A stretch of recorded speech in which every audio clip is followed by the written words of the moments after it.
Tout de suite, c'est l'info écho avec vous, Christophe Dansette. Bonjour Christophe. Bonjour Pauline. Et cette question aujourd'hui, des géants de la tech américaine sont-ils complices de la mort d'enfants en République démocratique du Congo? Pour la première fois, une ONG américaine accuse Apple, Google et d'autres d'avoir profité du travail d'enfants dans les mines artisanales de cobalt en RDC. Donc on va essayer de comprendre avec vous pourquoi. D'abord, expliquez-nous ce que c'est que cette plainte, Christophe. Eh bien, c'est une plainte qui a été déposée par International Advocacy Rights, une association de défense des droits de l'homme américaine.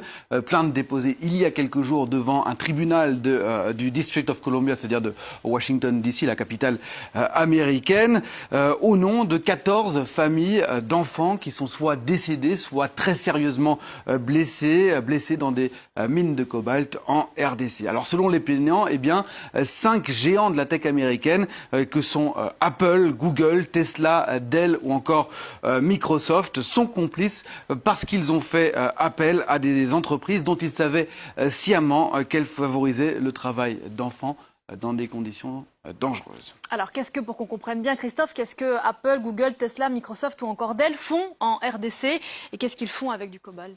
Alors, le cobalt, c'est un métal précieux qui est en plus extrêmement rare et qui est essentiel à la fabrication de batteries au lithium, des batteries qui vont alimenter des smartphones, des ordinateurs portables et des voitures électriques. On en trouve un peu en Australie, un peu en Russie ou encore en Afrique du Sud.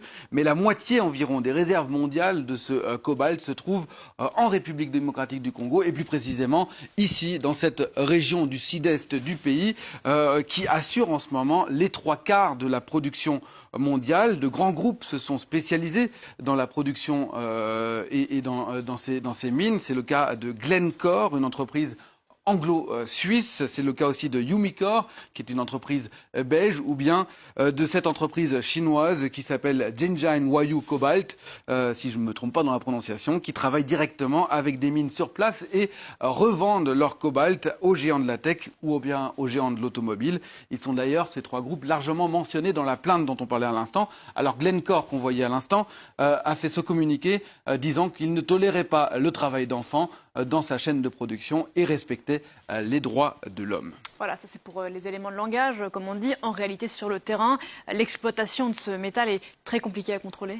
Oui, car si 80% des mines sont industrielles et posent en tout cas moins de problèmes, 20% sont artisanales et ce sont elles qui posent des problèmes puisque ce sont dans ces mines artisanales que travaillent de nombreux enfants pour un salaire de seulement $2 par jour. Ces mines artisanales qui font vivre 200 000 personnes au total, 200 000 creuseurs qui vont travailler dans des conditions extrêmement dangereuses. On voit souvent des mines s'effondrer, causant des morts ou bien des blessures irréparables. Et le problème, c'est qu'une grande opacité règne dans les circuits d'achat de ce cobalt actuellement dans un marché qui, en plus, est dominé par une très forte corruption.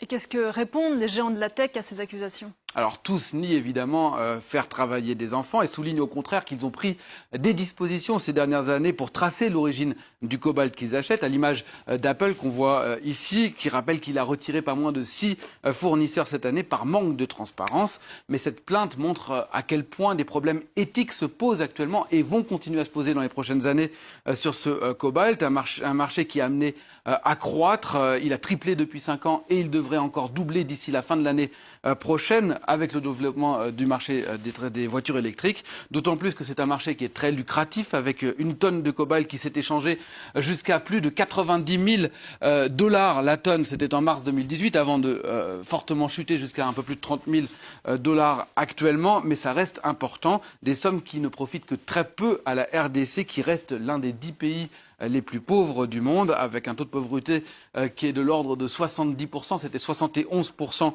en 2011, un taux qui n'a que très peu changé, c'est-à-dire des personnes qui vivent avec moins de $2 par jour. Est-ce qu'il y a des solutions ? Alors le nouveau gouvernement sous la présidence de Félix Tshisekedi vient d'augmenter la redevance, c'est-à-dire la taxe sur le cobalt, pour la faire passer de 3 à 10%, avec l'espoir que le pays pourra profiter davantage des revenus.